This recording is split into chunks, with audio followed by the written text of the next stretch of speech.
बेटा हमें सॉल्व करनी है।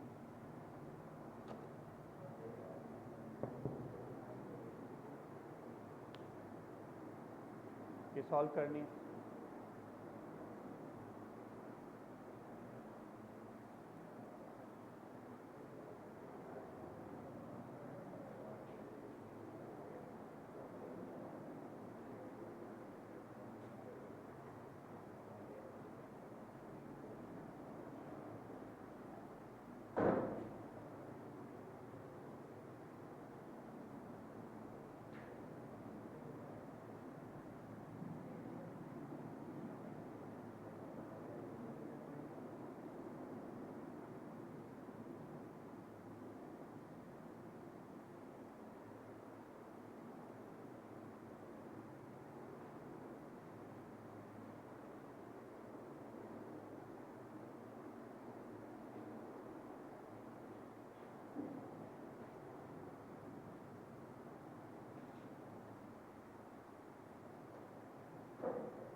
क्या कर रहे हैं ये? 0.176 क्या चीज़ है? 0.176 क्या चीज़ है जो आपने आगे लिखा? हाँ, किसकी? ऑक्सीजन कहाँ है? ये कल मैंने आपको बताया था कि केमिकल काइनेटिक्स में प्रोडक्ट का कोई रोल नहीं है, और मैंने कल इसकी रेट इक्वेशन आपको बनाकर दिखा भी दी थी। रेट इज इक्वल टू के, बस ये फॉर्मूला है। इसमें प्रोडक्ट का कोई रोल ही नहीं है क्योंकि रिएक्शन रिवर्स तो आ ही नहीं रहा।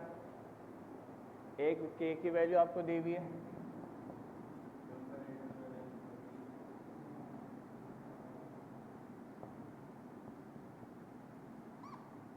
जीरो 0.35 का स्क्वायर करेंगे आप,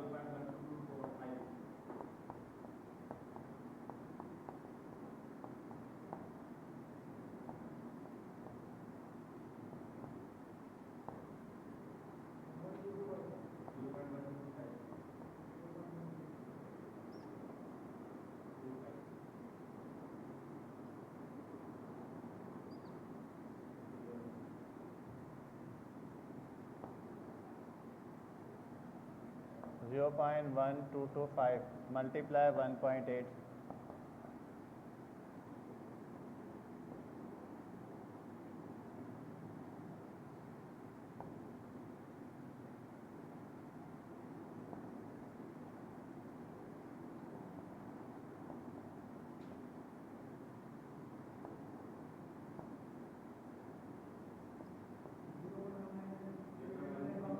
5221 05 11 12 1 2 3 4 5 1 2 3 4 5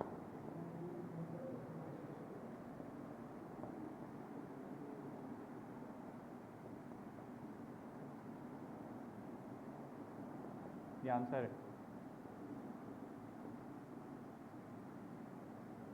या फिर ये आंसर है, ये भी आंसर है, ये भी आंसर है, कोई भी लिख ले। सही है।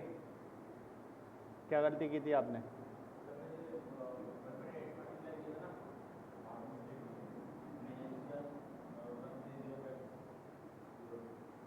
सही।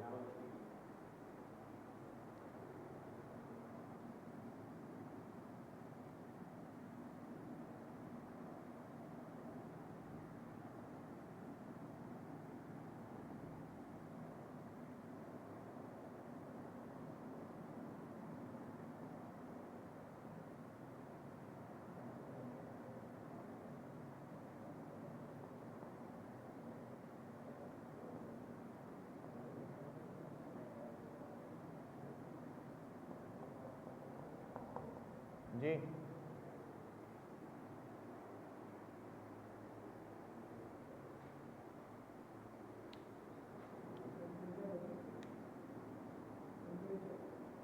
जी परवेश, के की वैल्यू डिपेंड करती है टेम्परेचर पे। तो अभी तक हमने 3 कांस्टेंट पढ़े, के सी, के एस पी और रेट कांस्टेंट। तीनों किस पे डिपेंड करते हैं? तीनों टेम्परेचर पे डिपेंड करते हैं। इसलिए देखें यहाँ पे के की वैल्यू किससे पहले क्या लिखा हुआ था?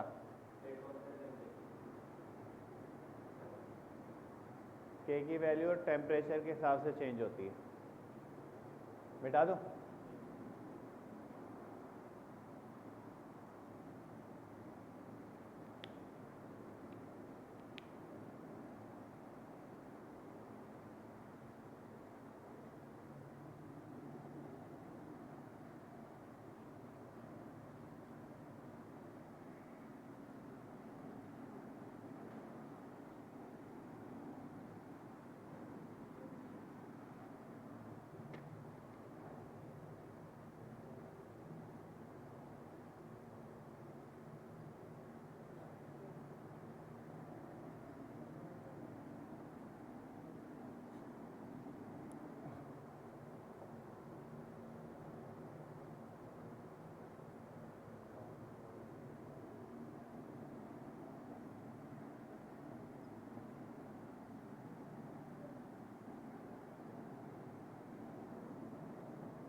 देखिए क्वेश्चन है, फॉर द रिएक्शन, ये रिएक्शन है A plus be forming product if the concentration of A 0.1 molar.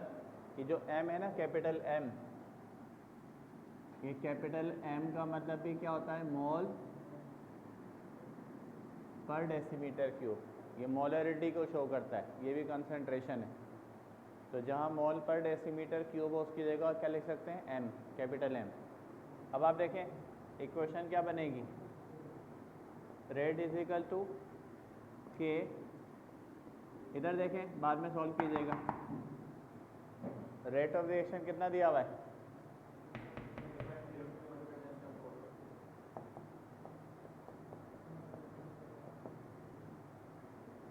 के की वैल्यू मालूम करनी है। 0.1 इंटू 0.1 बताएं कितना होगा? हाँ 0.2। आप बताएं। हाँ 0.1 इंटू 0.1 क्या होगा? 0.2 होगा। बुरहान आप बताएं। तो सुधरोगे थोड़ी तुम, सुधर जाओ सुधर जाओ। तुम कैसे इंजीनियर बनोगे तुम?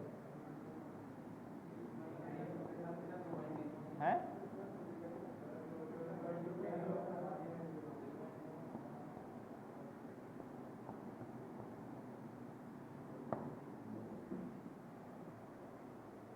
पॉइंट टू प्लस कर रहे हैं क्या?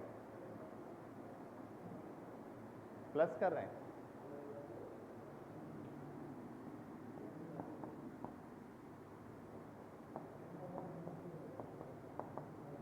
ये इधर ले जाएं, इधर मल्टीप्लाई कर, यहाँ के डिवाइड करेगा।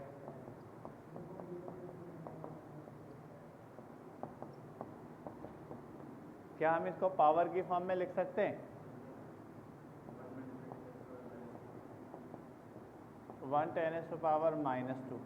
-2 ऊपर जाएगा, क्या हो जाएगा? +2। +2 4 में से निकाल दें, 1 से डिवाइड करेंगे कोई फ़र्क नहीं पड़ेगा, ये 2 जाके इसमें से माइनस हो जाएगा।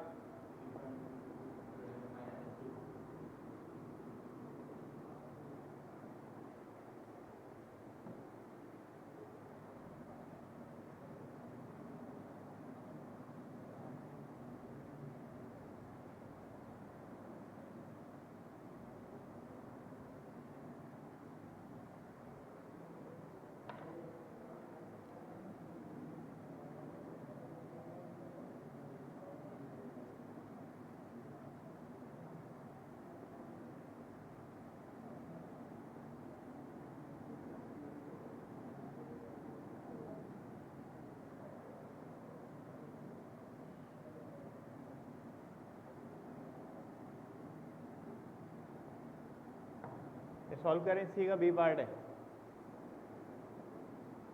इसी का बी पार्ट है, ये अब आपने सॉल्व करना है।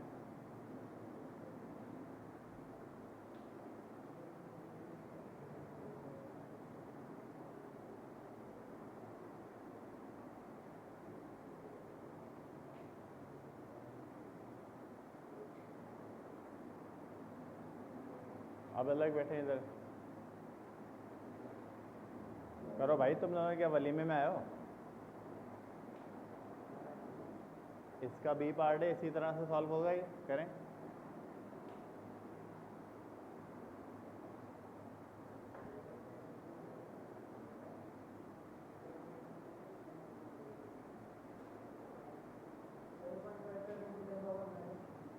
हाँ 7.55 10⁻³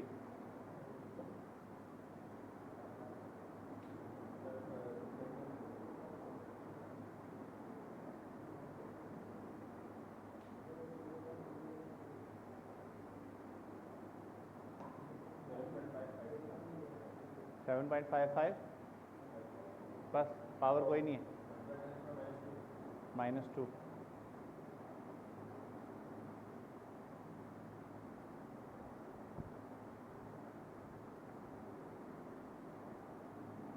आपने डेटा कहाँ पुट किया है? हाँ डेटा नहीं पुट करा, डिवाइडेड बाय 4 कर दिया। आपने क्या डेटा पुट किया, या आपने भी डायरेक्ट डिवाइड कर दिया?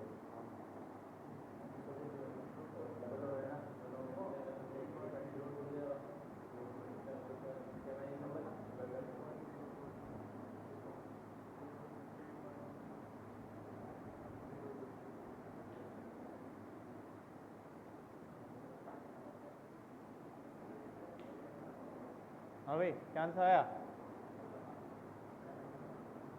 निकल रहा है?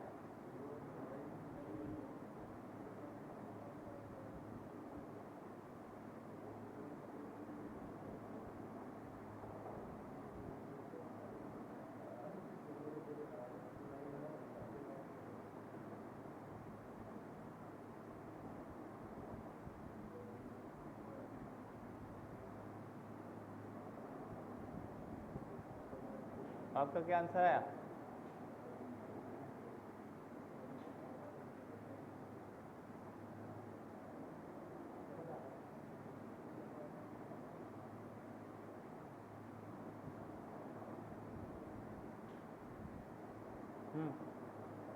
क्या आंसर आया?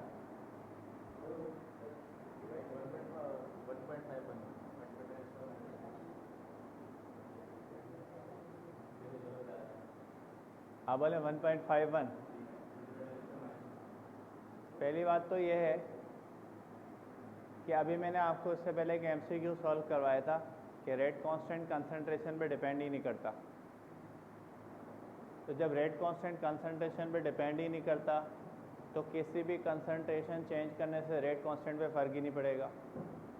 जब फ़र्क नहीं पड़ेगा तो रेट कांस्टेंट की वैल्यू वही होगी जो पहले थी। पहले क्या थी?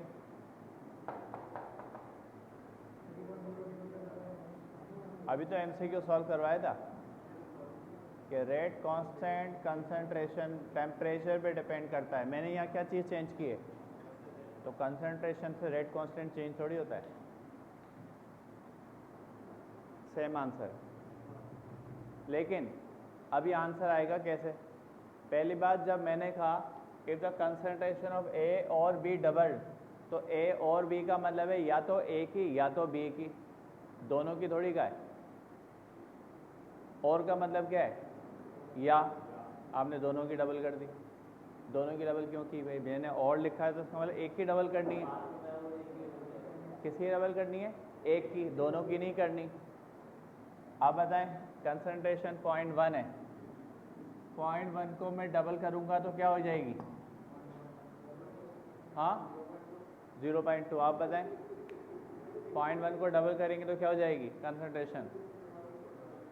0.1 इसकी कंसंट्रेशन डबल करनी है तो कितनी हो जाएगी डबल करके? आप बताएं। हैं? इतनी रहेगी? अगर डबल करनी है कंसंट्रेशन 0.01, स्क्वायर करना है या डबल करना है? डबल करना है, स्क्वायर करना है? मैथमेटिक्स के बेसिक चीज़ें नहीं बता पा रहे हो।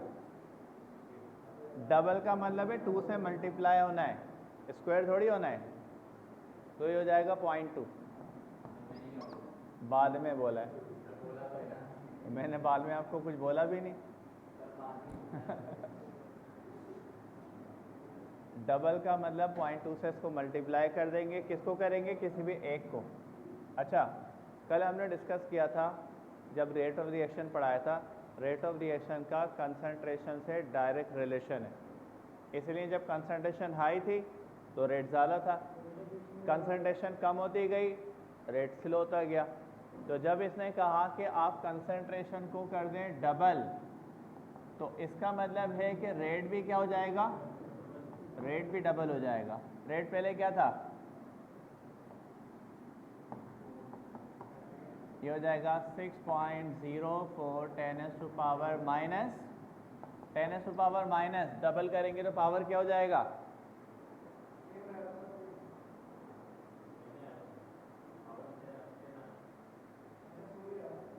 जी, जब इसको डबल करेंगे तो पावर क्या हो जाएगा? सेम रहेगी। क्यों? क्यों क्यों सेम रहेगी? क्योंकि बेस को मल्टीप्लाई करती है, पावर को मल्टीप्लाई नहीं करती।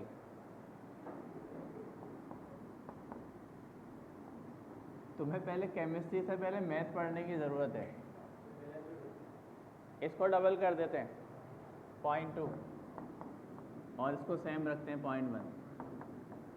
सही है, इसको इससे मल्टीप्लाई कर देंगे 0.02। ये वैल्यू इधर आ जाएगी डिवाइड में।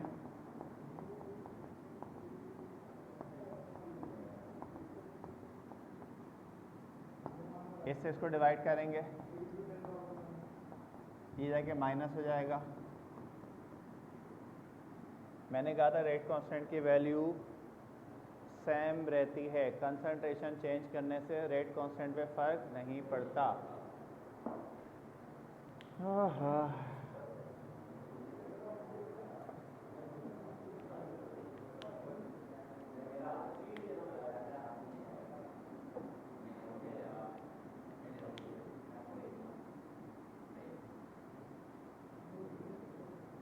मेडिकल वाले स्टूडेंट ये गलतियां करते हैं ना, तो मैं उनको एब्जॉर्ब कर लेता हूँ कि चलो यार मेडिकल को मैथ इसको वैसे ही नहीं आता, ये क्यों करेगा। तो इंजीनियरिंग वाले हो के ऐसी बेसिक गलतियां कर रहे हो कि बस।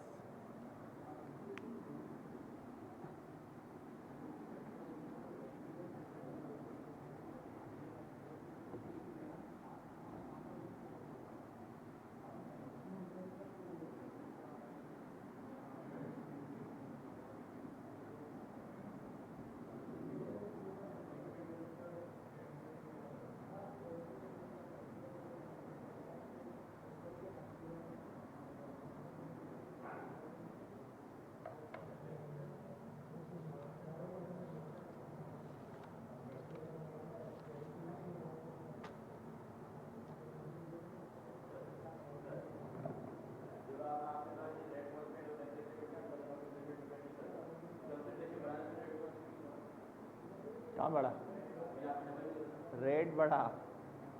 रेट कांस्टेंट तो वो नहीं, रेट कांस्टेंट तो सेम आया ना। ये तो रेट कांस्टेंट था, ये भी रेट कांस्टेंट था, सेम है। देखें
इसके पास भी पता नहीं कौन सी मैग्नेटिक फोर्स है, ये 2 मिनट इससे दूर नहीं बैठ सकता।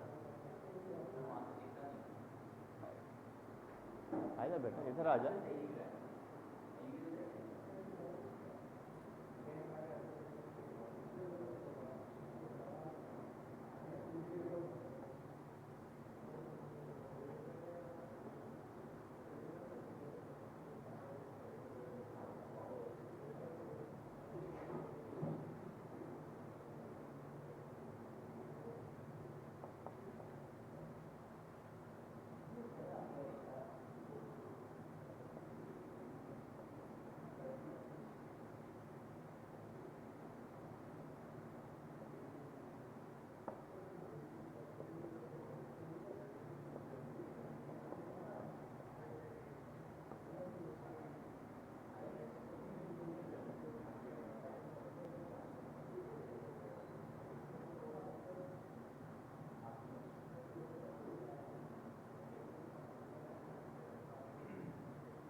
मैकाट्रॉनिक नई फील्ड है मेरे ख्याल से, स्टूडेंट जाते तो हैं इसमें, काफ़ी अच्छी फील्ड। हाँ, वो तो जहाँ मशीन नहीं होगी वहीं उसका स्कोप होगा।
हैं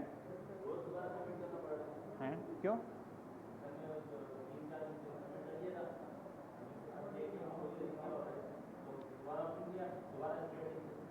दोबारा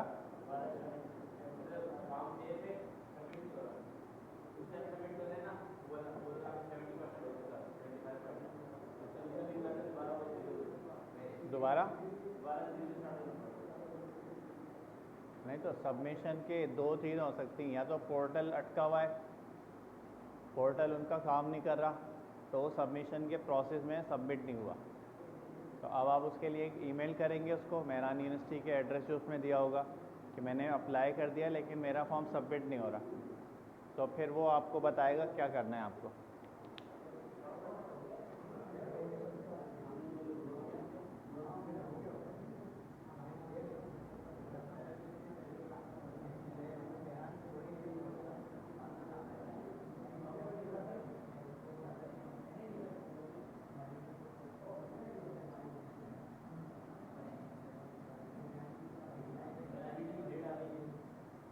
उसकी क्या डेट आई है?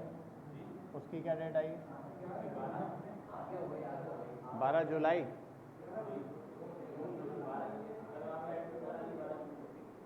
12 जून मतलब मई के बाद है ना, मेहरान के बाद है।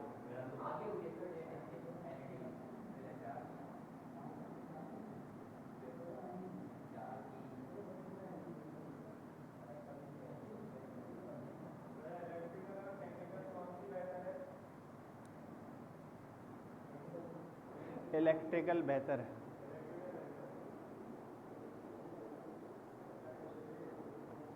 इलेक्ट्रिकल की डिमांड केमिकल से ज़्यादा है।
ये पहला फैक्टर है।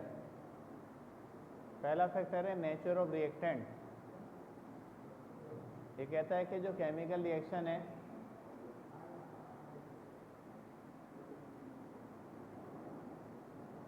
अबे कौन सी हरकतें कर रहे हो तुम दोनों? बाद में फॉर्म फिल करना, पहले अभी मैं पढ़ा रहा हूँ। पहला फैक्टर है नेचर ऑफ रिएक्टेंट। तो rate of reaction depends on the nature of reactant. Nature से मुराद क्या है?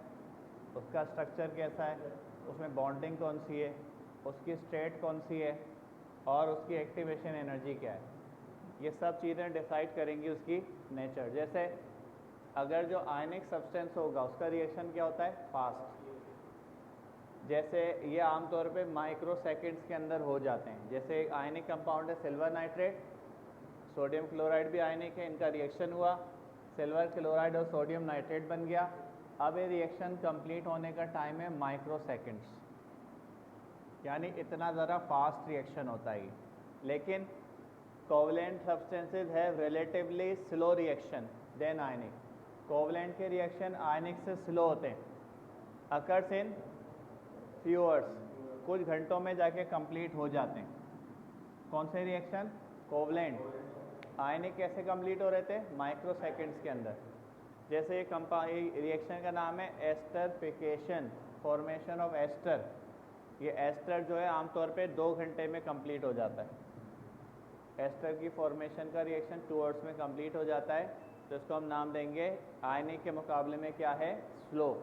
आयनिक फास्ट है। या अगर किसी सब्सटेंस की एक्टिवेशन एनर्जी लो है तो वो रिएक्शन करेगा फास्ट, क्योंकि मैंने आपको बताया था एक्टिवेशन एनर्जी क्या है, वो एनर्जी जिस बैरियर को उसको क्रॉस करके प्रोडक्ट में जाना है वो उसकी एक्टिवेशन एनर्जी है।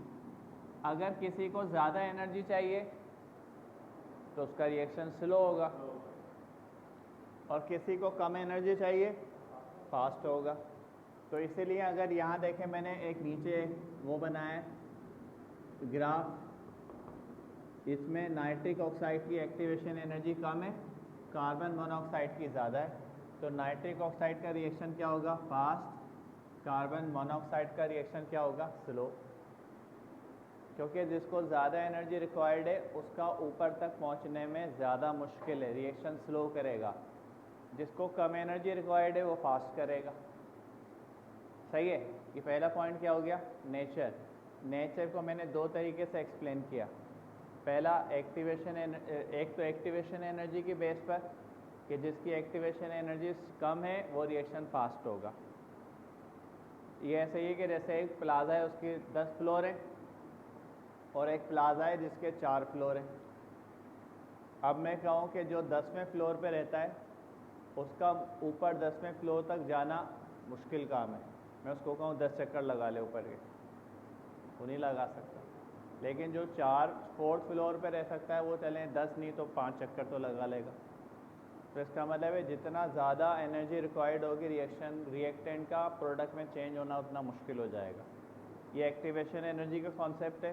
दूसरा, आयनिक रिएक्शन आमतौर पे फास्ट होते हैं और कोवेलेंट क्या होते हैं उसके मुकाबले में स्लो। ऐसा क्यों?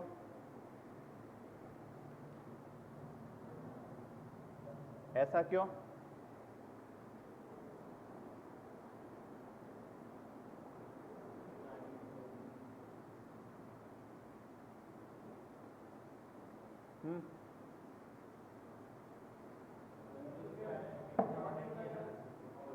हाँ,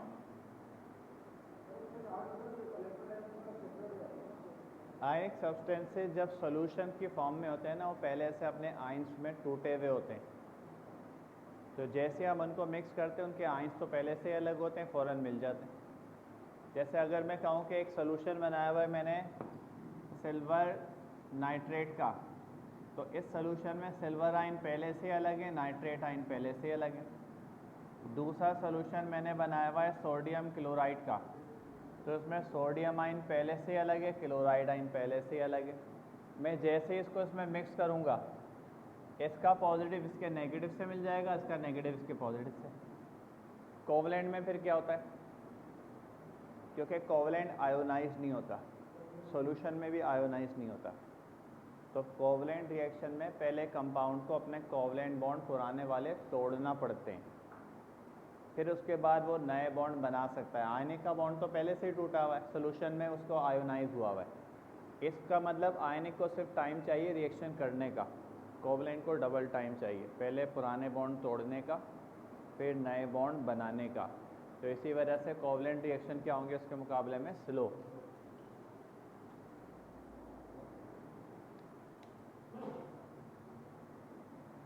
हटा दो।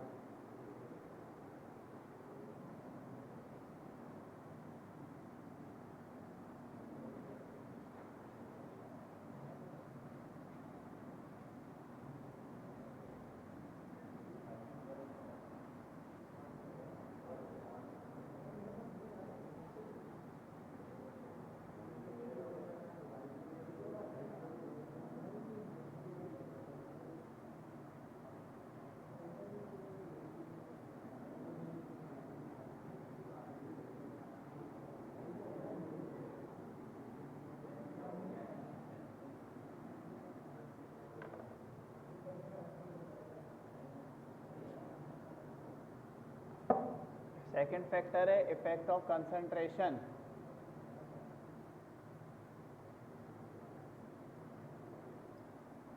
बताएं कंसंट्रेशन का रेट ऑफ रिएक्शन से क्या रिलेशन होगा? Rate of reaction is directly proportional to concentration concentration का रेट ऑफ रिएक्शन से डायरेक्ट रिलेशन क्यों है? क्यों? ये बता रहा भाई ये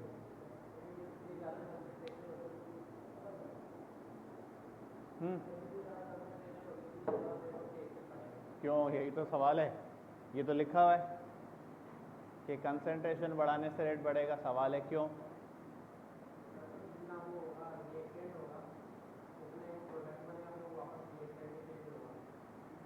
वापस तो चेंज होता ही नहीं, रिवर्सिबल रिएक्शन है ये। आप बताएं बेटा, कंसंट्रेशन का रेट से डायरेक्ट रिलेशन क्यों है? आप हाँ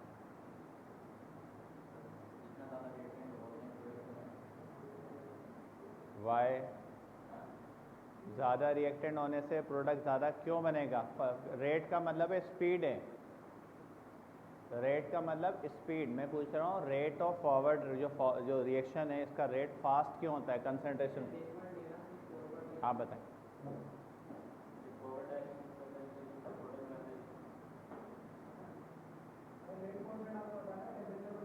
ये तो बात ही नहीं हो रही, ये तो बात ही नहीं हो रही। रेट कांस्टेंट का क्या ताल्लुक?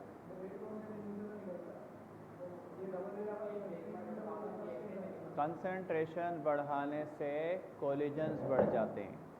कल मैंने पूरा एक्सप्लेन किया था कोलिजन थ्योरी, जब रेट ऑफ रिएक्शन बढ़ाया था उसी वक्त कोलिजन थ्योरी पढ़ाई थी कि जब कंसंट्रेशन ज़्यादा होती है तो रिएक्टेंट्स के बीच में कोलिजन के चांसेस बढ़ जाते हैं। जब कोलिजन के चांसेस बढ़ेंगे तो उसमें इफेक्टिव कोलिजन बढ़ जाएंगे, और इफेक्टिव कोलिजन वो कोलिजन है जिसमें रिएक्टेंट अपनी रिक्वायर्ड एनर्जी को हासिल कर लेगा एक्टिवेशन को, और प्रोडक्ट में चेंज हो जाएगा। ऐसा क्यों होगा? यहाँ पर इस कंटेनर में मॉलिक्यूल थे A के 4, यहाँ पर दूसरे कंटेनर में मैंने A के मॉलिक्यूल कर दिए 8। अब मैं आपसे मालूम करूं कि कोलिजन के चांसेस कहाँ ज़्यादा हैं? 8। क्राउडिंग बढ़ गई, क्राउडिंग बढ़ गई तो कोलिजन्स बढ़ेंगे, और कोलिजन बढ़ेंगे तो उसमें इफेक्टिव कोलिजन बढ़ेंगे। इफेक्टिव कोलिजन मैंने बताया था उस कोलिजन को कहते हैं जिसके बाद रिएक्टेंट प्रोडक्ट में चेंज हो जाता है। जैसे ऐसे ही कि जैसे मेरे हाथ देखें, मेरे हाथ यूं टकरा रहे हैं, एक कोलिजन ये, ठीक है। अब देखें दूसरा कोलिजन, ये भी कोलिजन है ना, लेकिन ये इफेक्टिव नहीं है। इस कोलिजन से रिएक्टेंट पे कोई फ़र्क नहीं पड़ रहा, क्योंकि इस कोलिजन से रिएक्टेंट ना तो पुराने बॉन्ड तोड़ सकेंगे, ना वो उस एनर्जी को हासिल कर सकेंगे कि जो नए बॉन्ड बनाने के लिए चाहिए। तो इस वजह से ये कोलिजन कहलाएगा सेकंड वाला इनइफेक्टिव है। इफेक्टिव कौन सा कहलाएगा? जिससे वो पुराना बॉन्ड तोड़ ले और नया बॉन्ड बना ले। तो सबसे पहले कंसंट्रेशन बढ़ाने से आप सबसे पहला पॉइंट बताएंगे, कंसंट्रेशन बढ़ाने से सबसे पहले क्या बढ़ेगा?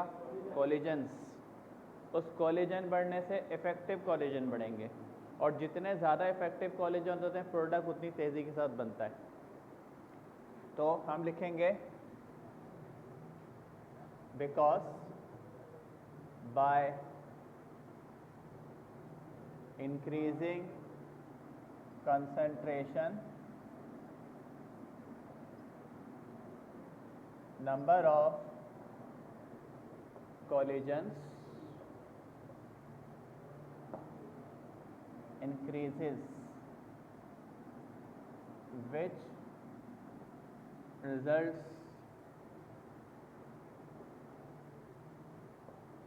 in more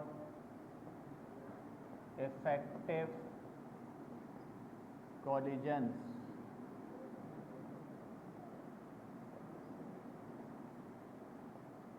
Hence, speed of formation of product increases.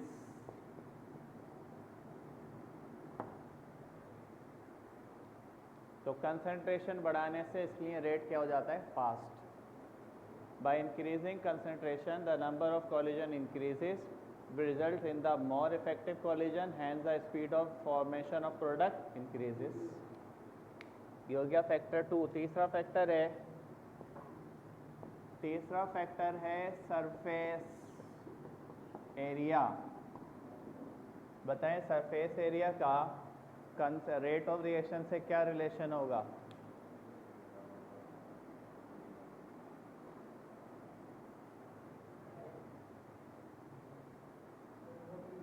Inverse. आप बताएं बेटा। अच्छा, सरफेस एरिया से क्या मुराद है?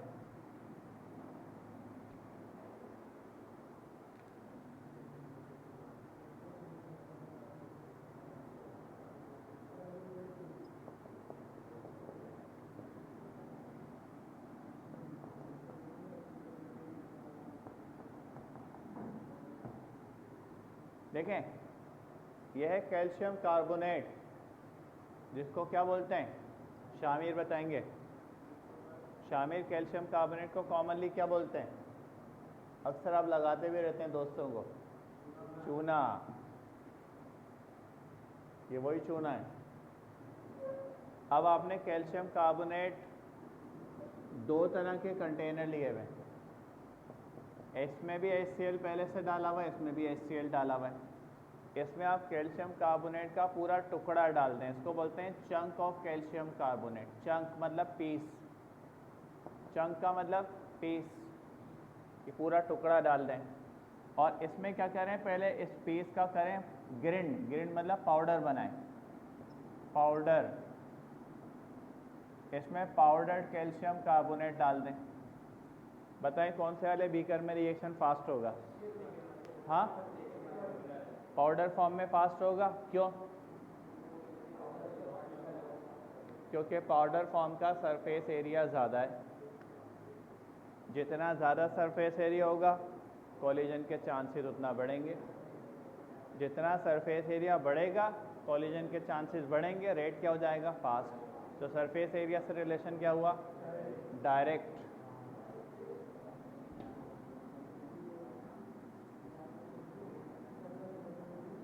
मैं आपको इसकी एक कॉमन से एग्जांपल और देता हूँ। एक एग्जांपल और देता हूँ। आप लें बर्फ़। बर्फ़ के दो एक जैसे पीस ले लें, एक ही साइज़ के। एक कूलर में बर्फ़ का वो पूरा पीस ऐसे ही डाल दें और एक में बर्फ़ को क्रश करें पहले छोटे छोटे टुकड़ों में और फिर डाल दें। आप बताएं कौन सा वाला जल्दी मेल्ट होगी आइस? क्रश्ड। क्रश का सरफेस एरिया बढ़ गया। जो आपने पूरा पीस लिया हुआ है ना, पीस, वो ऐसा पीस है। अब जब इसका सरफेस एरिया वो है जो आपको दिख रहा है, ये अंदर वाले मॉलिक्यूल थोड़ी रिएक्शन करेंगे, क्योंकि पहले पूरी लेयर हटेगी, फिर अंदर से दूसरी लेयर आ जाएगी। लेकिन अगर मैं इसके पीसेस कर लूँ तो अंदर वाले मॉलिक्यूल भी बाहर आ जाएंगे। इसका मतलब है सब रिएक्शन में एक साथ शामिल हो जाएंगे। तो इसका मतलब है कोलिजन के चांसेस बढ़ जाएंगे। तो इसी वजह से पाउडर फॉर्म का सरफेस एरिया ज़्यादा होता है तो उसका रेट क्या होगा? फास्ट। सही है, ये पॉइंट क्लियर हो गया कि सरफेस एरिया का रेट से रिलेशन क्या होगा? डायरेक्ट। तीसरा फैक्टर है, चौथा, radiation.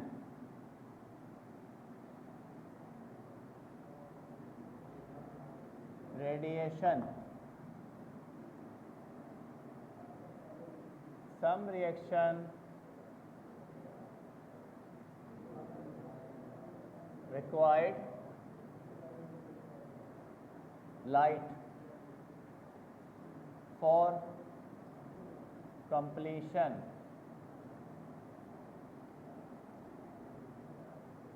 They are called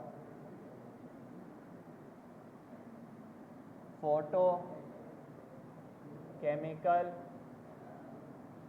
reaction. कुछ रिएक्शन ऐसे होते हैं जिनको लाइट की ज़रूरत होती है, ऐसे रिएक्शन को कहते हैं फोटोकेमिकल रिएक्शन। जैसे कोई कॉमन सा फोटोकेमिकल रिएक्शन बताएं।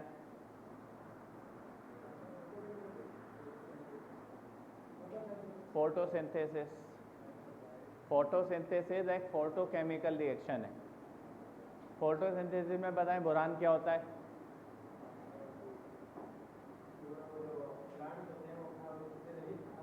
Good, very good.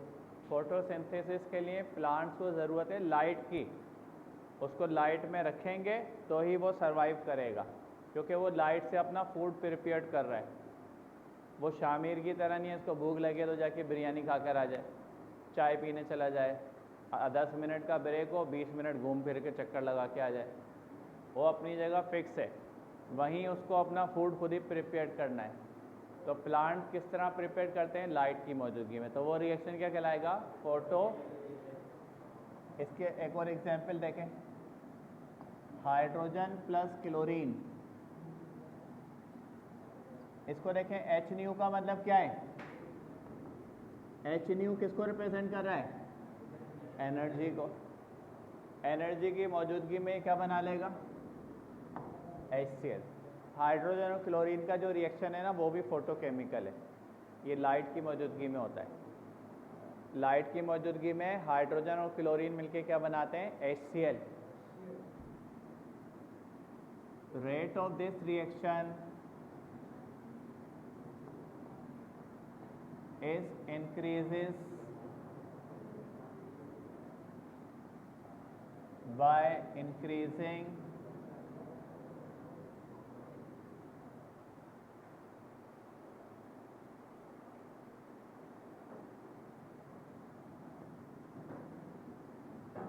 intensity of light। इस रिएक्शन का रेट लाइट की इंटेंसिटी से हम बढ़ा सकते हैं। मैं आपको एग्जांपल देता हूँ। तमाम प्लांट को हम डायरेक्ट लाइट में नहीं रखते। आप देखेंगे कुछ प्लांट ऐसे होते हैं डायरेक्ट लाइट में रखते हैं जल जाएंगे, वो ग्रीन शेड में रखते हैं। कुछ ऐसा होता है जिसको अंदर रखेंगे जल जाएगा, बोलेगा डायरेक्ट लाइट चाहिए इसको। तो इसका मतलब है जिसको ज़्यादा फास्ट रिएक्शन चाहिए उसको इंटेंसिटी ज़्यादा चाहिए लाइट की। तो इंटेंसिटी बढ़ाने से लाइट की रेट भी क्या बढ़ होता है? फास्ट हो जाता है। बताएं लाइट में ऐसा क्या है कि वो रिएक्शन कंप्लीट हो जाता है? लाइट में मिलते हैं उसको फोटॉन्स, एनर्जी के पैकेट्स। तो वो उसको एनर्जी ट्रांसफ़र कर देते हैं और वही उसकी एक्टिवेशन एनर्जी का बायस बनते हैं, क्योंकि हर रिएक्टेंट को क्या चाहिए? Activation energy. वो एक्टिवेशन एनर्जी इसको कौन देते हैं? Photon. Photons provide activation energy for completion of these reactions। In reactions की कंप्लीशन के लिए फोटॉन उनको एनर्जी देते हैं जिससे वो कंप्लीट हो जाते हैं। They are called zero order reaction, और ऐसे रिएक्शन को ज़ीरो ऑर्डर रिएक्शन भी कहते हैं। क्या बोलते हैं? जो भी फोटोकेमिकल रिएक्शन है वो सब ज़ीरो ऑर्डर है। जो भी फोटोकेमिकल रिएक्शंस होंगे उसको बोलेंगे ज़ीरो ऑर्डर। ज़ीरो ऑर्डर से क्या मुराद है?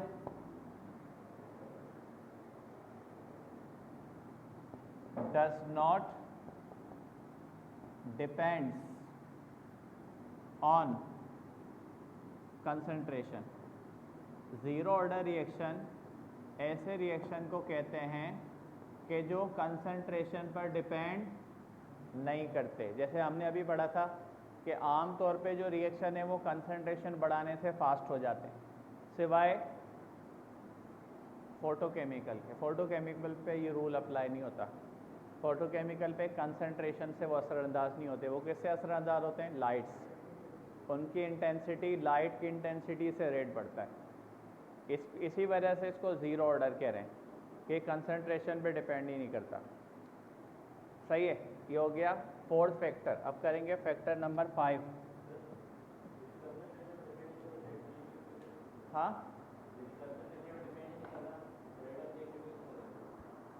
लाइट से जैसे जैसे इसको, वहाँ तो हम कह रहे हैं ना कि रिएक्टेंट ज़्यादा होंगे तो कोलिजन ज़्यादा होंगे, एक्टिवेशन एनर्जी हासिल कर लेंगे कोलिजन के थ्रू।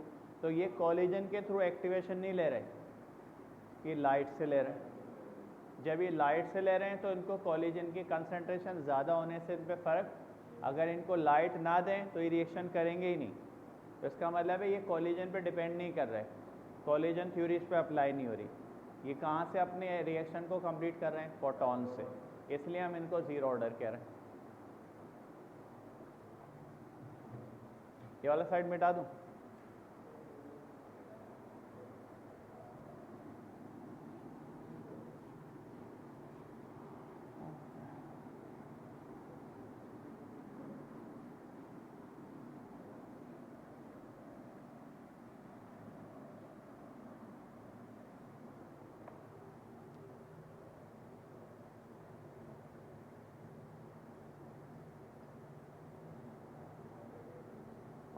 बताएं रेट ऑफ रिएक्शन का टेम्परेचर से रिलेशन क्या होगा?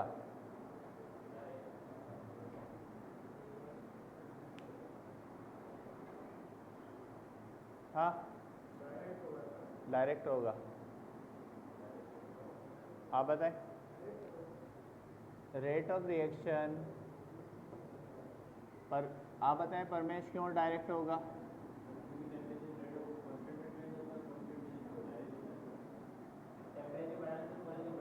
टेम्परेचर बढ़ाने से कोलिजन बढ़ेंगे। बाय इंक्रीजिंग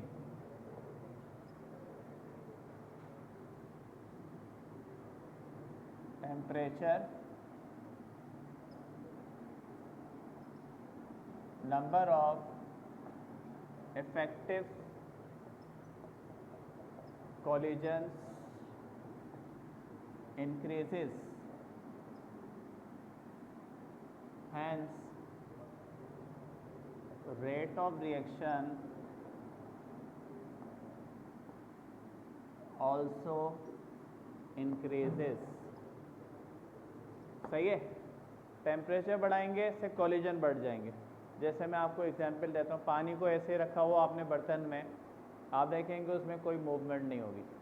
पानी को उठा के चूल्हे पे रख दें, आपको थोड़ी देर बाद नज़र आएगा कि वाटर के मॉलिक्यूल में मोशन बढ़ गई है। तो जब हम टेम्परेचर देते हैं तो उससे काइनेटिक एनर्जी बढ़ती है मॉलिक्यूल्स की। काइनेटिक एनर्जी बढ़ने से मोशन बढ़ती है, ठीक है, मोशन बढ़ने से कोलिजन्स बढ़ जाते हैं। तो इसी वजह से इनमें इफेक्टिव कोलिजन ज़्यादा होंगे और रेट क्या हो जाएगा? फास्ट। तो हम ऐसे कह सकते हैं for every 10 kelvin rise in temperature, for every 10 Kelvin rise in temperature, the rate of reaction is doubled। Her 10 kelvin temperature बढ़ाने से रेट ऑफ रिएक्शन डबल हो जाएगा।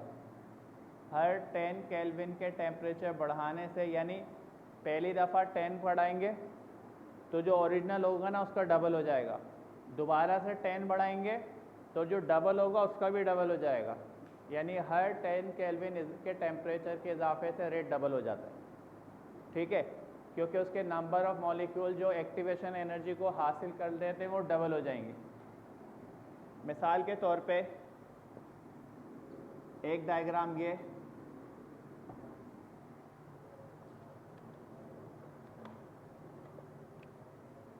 और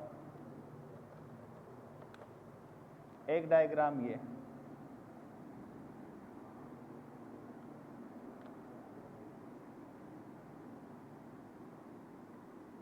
अब मैं कह सकता हूं इसको, ये है T2 और ये है T1। ये लो टेम्परेचर है और T2 हाई टेम्परेचर है। अब आप देखें ये जो मॉलिक्यूल्स हैं T1 पर, ये इतने मॉलिक्यूल्स हैं जो कि प्रोडक्ट में चेंज हो रहे हैं, और T2 पर इतने मॉलिक्यूल चेंज हो रहे हैं। यानी वो मॉलिक्यूल जो अपनी एक्टिवेशन एनर्जी को हासिल कर रहे हैं, तो ज़्यादा टेम्परेचर पे वो नंबर बढ़ जाएगा और लो टेम्परेचर पे वो नंबर कम होगा। तो इसी वजह से टेम्परेचर बढ़ाने से रेट क्या होगा? बढ़ जाएगा। नोट करें।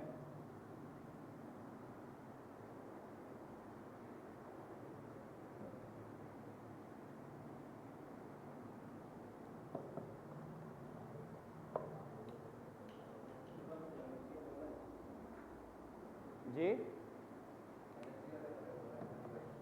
हाँ, कल केमिस्ट्री का ही, आपको पता नहीं है? हाँ, हिंट की क्या ज़रूरत है? पेपर पूरा आपके सामने आ जाता है, हिंट उसको दे चाहिए जिसको पेपर या के तैयारी करना हो, याद करना हो।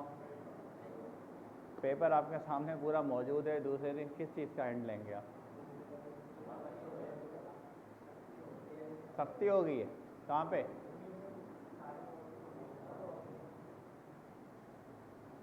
आज पेपर सख्ती में हुआ है?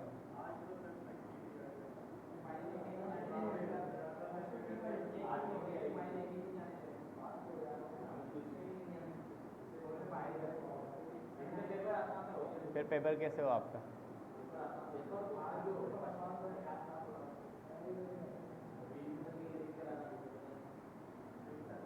आप बताएं, आपसे पूछ रहा हूँ, आप बताओ। नहीं, ये जो कह रहा है वो आप उसका जवाब दें। ये बोला मोबाइल अलाउ नहीं था, ये कह रहा है मोबाइल अलाउ नहीं था, हमने पेपर अपनी तरफ से खुद किया है।